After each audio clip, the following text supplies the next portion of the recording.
Assalamualaikum warahmatullahi wabarakatuh. Nama saya Suci Risma Gita. Saya peserta Latsar Hulu Sungai Selatan golongan 2 angkatan 2 akan memaparkan tentang wawasan kebangsaan dan nilai-nilai bela negara. Selamat menyaksikan. Ini adalah mind map yang saya buat. Pertama, saya akan memaparkan apa itu wawasan kebangsaan. Wawasan kebangsaan dapat diartikan sebagai konsepsi cara pandang yang dilandasi akan kesadaran diri sebagai warga dari suatu negara akan diri dan lingkungannya di dalam kehidupan berbangsa dan bernegara. Awal sejarah pergerakan kebangsaan. Beberapa titik penting dalam sejarah pergerakan bangsa Indonesia. Yang pertama ada Budi Utomo. Pada tanggal 20 Mei 1908, puluhan anak muda berkumpul di Aula Stovia. Dalam pertemuan itu, mereka sepakat mendirikan organisasi bernama Budi Utomo. Yang kedua, ada Perhimpunan Indonesia. Perhimpunan Indonesia merupakan organisasi pergerakan nasional pertama yang menggunakan istilah Indonesia. Bahkan, Perhimpunan Indonesia menjadi pelopor kemerdekaan bangsa Indonesia di kancah internasional. Perhimpunan Indonesia diprakasai oleh Sultan Kasayangan dan Nr. Noto Suroto pada tanggal 25 Oktober 1908 di Lenden, Belanda. Yang ketiga dan keempat adalah Kongres Pemuda 1 dan 2. Pada tanggal 30 April 1926 di Jakarta diselenggarakan Kerapatan Besar Pemuda yang kemudian terkenal dengan nama Kongres Pemuda 1. Kongres Pemuda 1 ini dihadiri oleh wakil organisasi pemuda di seluruh Indonesia seperti Jong Java, Jong Sumatren Bon, Jong Ambon, Sekarukun, dan lain-lain. Pada tanggal 27 sampai 28 Oktober 1928, Kongres Pemuda kedua dilaksanakan.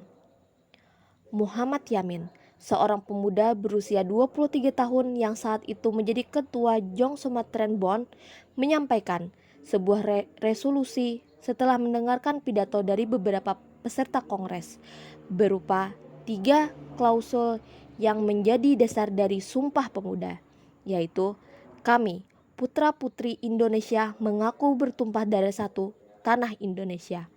Kami, putra dan putri Indonesia, mengaku berbangsa yang satu, bangsa Indonesia.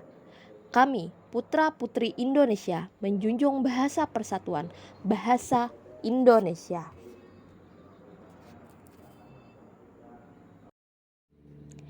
Yang kelima, yaitu BPUPKI. Pada tanggal 1 Maret 1945, dalam situasi kritis, Letnan Jenderal Kumakichi Harada, pemimpin pemerintahan kependudukan Jepang di Jawa, mengumumkan pembentukan Badan Penyelidikan Usaha-usaha Persiapan Kemerdekaan Indonesia. Yang keenam adalah PPKI. PPKI adalah Panitia Persiapan Kemerdekaan Indonesia. PPKI terbentuk pada 7 Agustus 1945. Ada 4 konsensus dasar negara Republik Indonesia. Yang pertama yaitu Pancasila. Pentingnya kedudukan Pancasila sebagai bangsa Indonesia dalam hidup bermasyarakat, berbangsa, dan bernegara, sehingga gagasan dasar yang berisi konsep, prinsip, dan nilai yang terkandung dalam Pancasila harus berisi kebenaran, nilai yang tidak asing bagi masyarakat Indonesia. Yang kedua, ada NKRI. Keberadaan Negara Kesatuan Republik Indonesia atau NKRI tidak dapat dipisahkan dari peristiwa Proklamasi Kemerdekaan 17 Agustus 1945.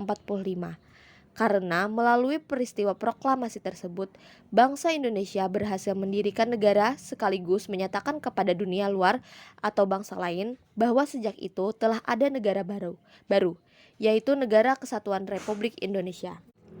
Yang ketiga, ada Bhinneka Tunggal Ika. Semboyan Bhinneka Tunggal Ika yang dapat diuraikan menjadi Bhinneka Tunggal Ika berarti berbeda-beda tetapi pada hakikatnya satu. Sebab meskipun secara keseluruhan memiliki perbedaan, tetapi pada hakikatnya satu, yaitu bangsa dan negara Republik Indonesia. Yang keempat, ada Undang-Undang Dasar 1945. Naskah Undang-Undang Dasar 1945 dirancang sejak tanggal 29 Mei sampai 16 Juli 1945 oleh Badan Penyelidik Usaha Persiapan Kemerdekaan Indonesia atau BPUPKI. Identitas bangsa. Bendera negara Sang Merah Putih, bahasa Indonesia, lambang negara Garuda Pancasila, dan lagu kebangsaan Indonesia Raya merupakan jati diri bangsa dan identitas Negara Kesatuan Republik Indonesia. Bendera, bahasa, dan lambang negara serta lagu kebangsaan Indonesia bukan hanya sekedar merupakan pengakuan atas Indonesia kepada bangsa dan negara, melainkan menjadi simbol atau lambang negara yang dihormati dan dibanggakan warga negara Indonesia. Yang kedua, saya akan menjelaskan apa itu bela negara. Definisi bela negara adalah tekad, sikap, dan perilaku serta tindakan warga negara, baik secara perseorangan maupun kolektif, dalam menjaga kedaulatan negara, keutuhan wilayah, dan keselamatan bangsa dan negara yang dijiwai oleh kecintaannya kepada Negara Kesatuan Republik Indonesia, yang berdasarkan Pancasila dan Undang-Undang Dasar Negara Republik Indonesia tahun 1945 dalam menjamin kelangsungan hidup bangsa Indonesia dan negara dari berbagai ancaman.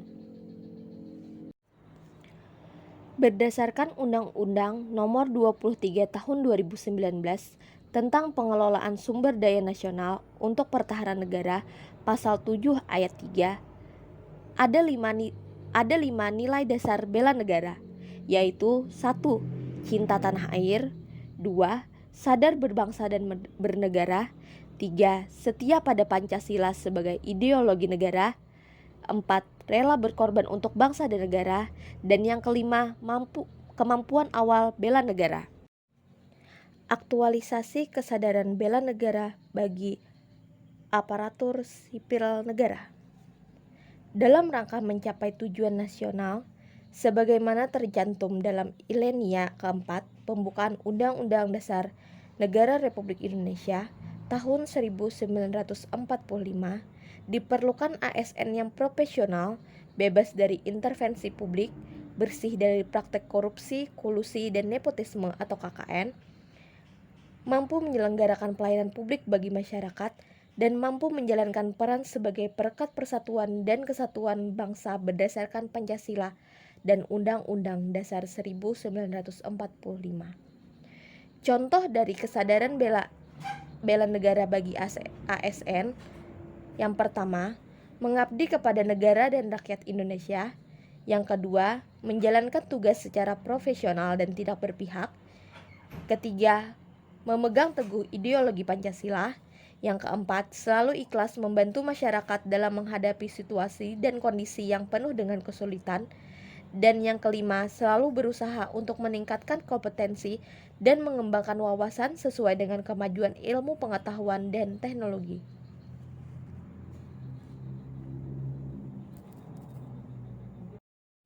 Sekian penjelasan wawasan kebangsaan dan nilai-nilai bela negara yang dapat saya sampaikan. Terima kasih.